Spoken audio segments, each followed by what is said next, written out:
Hello everyone, welcome to books amaze. My name is Avneet और यदि आप मुझे पहली बार देख रहे हैं या फिर आपने इस चैनल को अभी डिस्कवर किया है तो let me tell you that I post lots of bookish content on this channel. I do book summaries, book reviews, book recommendations and all of this in both Hindi and in English language and about Hindi and English books both.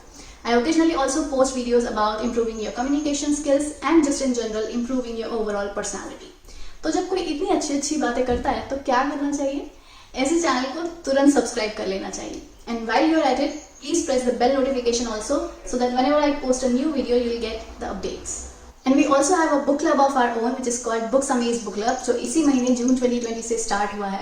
So if you also want to become an avid reader and if you want to make reading an active part of your lifestyle, you can click here, watch that video and enroll yourself in that book club. मैं इसी video के link नीचे description box में भी paste कर रही हूँ, तो आप इस वीडियो को पूरा देखने के बाद उस वीडियो को देख सकते हैं और बुक क्लब को ज्वाइन कर सकते हैं. तो अब बात करते हैं आज की किताब के बारे में जिसका नाम है a train to Pakistan written by Khushwant Singh. This book was published in the year 1956 and this is a very beautiful book which I think all of you must read, especially if you like to read about post-colonial literature, if you want to read about history of India, if you want to read historical fiction in general, then you should definitely read this book. So before even beginning my review, I am telling you that you have to buy this book. और खुशवंत सिंह जी हमारे देश के काफ़ी ज़्यादा eminent writers में से एक गिने जाते हैं. उन्हें 2007 में पद्म विभूषण भी दिया गया था. So I think that you don't have any choice or any reason not to read this book. But let me begin my review of this book. तो ये बुक पोस्ट कॉलोनियल लिटरेचर के बारे में है, यानी कि जब इंडिया पाकिस्तान का पार्टीशन हुआ था उस बारे में है. और ये स्टोरी स्थित है एक फिक्शनल टाउन में जिसका नाम है मानो मजरा, जो एक्चुअली हिंदुस्तान और पाकिस्तान की बॉर्डर पर है. तो उस समय जब पार्टीशन हुआ था, जितनी भी सिटीज़ थी, जितने भी स्टेट्स थे, सब जगह कोहराम मचा हुआ था, दंगे फसाद हो रहे थे. लेकिन ये मानो मजरा एक ऐसा टाउन था जहाँ पर बहुत ज़्यादा पीस और हारमोनी थी, क्योंकि यहाँ पर सदियों से सिख मुस्लिम सब लोग एक साथ रहते आ रहे थे, एक साथ अपना बिजनेस कंडक्ट कर रहे थे. और इनमें से बहुत सारे लोग एक्चुअली ऐसे थे जिन्हें इस बारे में कोई खबर ही नहीं थी कि पार्टीशन हो गया है. वो लोग एक्चुअली लोगों से सवाल कर रहे थे कि सारे के सारे अंग्रेज कहाँ चले गए अचानक से. सो उन्हें इस बात से कुछ फर्क नहीं पड़ रहा था. उनमें से कुछ लोगों को ये पता था कि हाँ, गांधी नाम का कोई व्यक्ति है जो काफ़ी फेमस हो गया है, लेकिन उन्हें ये नहीं पता था कि जिन्ना कौन है.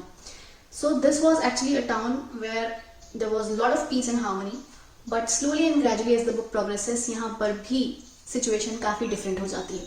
और इस बुक में बहुत सारे इंपॉर्टेंट कैरेक्टर्स हैं, लेकिन कुछ के बारे में मैं आपको बताना चाहूँगी. एक कैरेक्टर है जिसका नाम है जग्गा, जो कि एक डाकू है.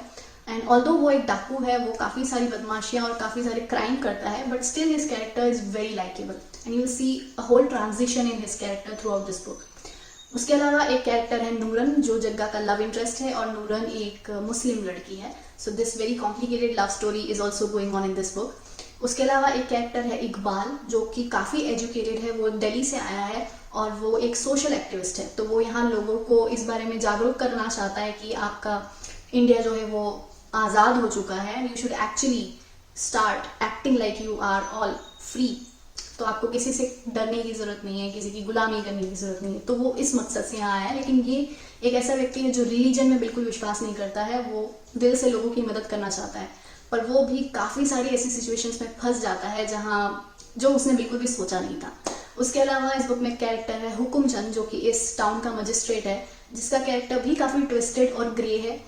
तो कई बार आप सोचेंगे कि वो बहुत ही क्लेवर है या वो बहुत ही बुरी चीज़ें कर रहा है, but at times you will also feel like he has turned into something very positive. और भी काफ़ी सारे इस बुक में कैरेक्टर्स हैं, जैसे कि इस टाउन का जो एक गुरुद्वारा है उसका हेड है. इस टाउन में एक मस्जिद है, उसका हेड है Imam Bakhsh. So there are so many characters that keep coming and going, but these few are some of the most important characters in the story. Now talking about my review of this book, why I feel like this is a very beautiful book and you all should read it, is because first of all the writing of this book is very beautiful. It's very simple and it's written in very concise manner. क्योंकि इस book में I think almost 200-215 pages हैं, और इतने कम pages में इस तरह के सब्जेक्ट के बारे में लिखना जो कि इतना सेंसिटिव है, और इस तरह से लिखना कि वो किसी भी एंगल से बायस ना लगे. तो इस बुक में आपको कहीं भी नहीं लगेगा कि किसी पर्टिकुलर रिलीजन को या कम्युनिटी को सपोर्ट किया गया है. राइटर जो है वो खुद एक सिख राइटर थे, लेकिन कहीं भी किसी कम्युनिटी को सपोर्ट नहीं किया गया. इस बुक में कोई पॉलिटिक्स नहीं है, कोई पॉलिटिकल एंगल से किसी चीज़ को नहीं लिखा गया. बहुत ही बेसिक ह्यूमैन लेवल पे बातें की गई है ताकि आप हर एक व्यक्ति से रिलेट कर पाए. I could relate to all of those Muslims who were forced to leave India, to leave their country where they have been living for so long, where their ancestors have been living for so long. I could identify to all of those Sikhs जिनकी लाशें पाकिस्तान से India भेज दी गई थी. तो I could identify with each and every character here, which is the beauty of this book.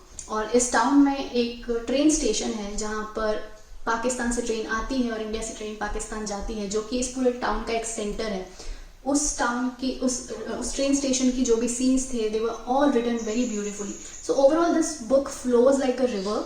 It also feels like small puzzles of a big picture जो धीरे धीरे आपके सामने आते हैं और लास्ट में जाके वो पूरी पिक्चर कंप्लीट होती है. There are also very beautiful, very vivid descriptions of the places in Manu Majra, be it Satluj River, be it, as I said, about the train station, about the lives of people living there. It's very beautifully described. Also, the ending of this book is something that I couldn't predict at all. बहुत ही unexpected, बहुत ही surprising ending है. एक थोड़ा सा open to interpretation type का angle भी है, लेकिन I just couldn't see it coming. So you'll feel the pain of all of these people. You'll feel sad at many moments in this book. You'll feel angry at many characters in this book. And actually, when you think of it, not much have changed today, because there are still situations like these in India. आज भी दंगे फसाद होते हैं, आज भी communal riots होते हैं, आज भी कई बार हम लोगों को एम्प्लॉय करने से पहले उनका रिलीजन जानना चाहते हैं. So not much has changed over all these years, which is a very grave situation. But overall, I would say that you should definitely go for this book, especially if you love to read historical fiction, especially if you love to read books like books written by Khalid Hosseini, or just books about history of India. Then you should definitely read this book. And I'm going to end this video by reading an excerpt from this book, which will actually compel you to buy this book. Okay, so here it is. The summer before, communal riots precipitated by reports of the proposed division of the country into a Hindu India and a Muslim Pakistan had broken out in Calcutta, and within a few months the death toll had mounted to several thousand. Muslims said that Hindus had planned and started the killing. According to the Hindus, the Muslims were to blame. The fact is, both sides killed, both shot and stabbed and speared and clubbed, both tortured, both raped. Okay, so this was my review, my spoiler-free review about The Train to Pakistan. I hope you like this video and I have compelled you to buy and read this book. And if you have liked this video, don't forget to give it a thumbs up. I'm also on Instagram and I post a lot of bookish pictures on Instagram, so make sure you follow me there as well. And again, if you want to join the book club, you'll get all the details in the description box below, so make sure you watch that video. I'll see you soon with another video. Till then, take care of yourself and keep reading.